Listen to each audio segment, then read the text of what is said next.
one of the things that we studied a bit, there's been a lot of research on, is crossing the 180 line, and which is the idea that if you have two characters talking, the camera needs to stay on the same side of the line between the two characters, and that if you jump across that line, then the audience is going to get confused.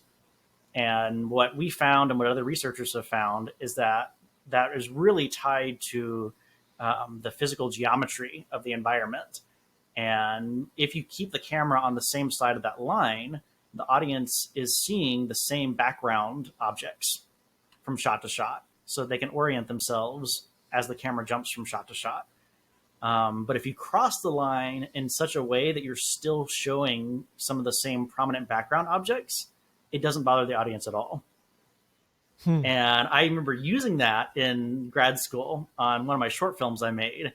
I jumped across the line. I remember a professor looking at the raw footage, and he said, "Oh, you crossed the line here. That's not going to work. You're not going to be able to use that edit." And I was like, actually, there's this pillar here in the background, and this pillar is visible in both shots. So the audience will orient themselves. And sure enough, when we edited it, it was a very smooth cut, even though it crossed the line.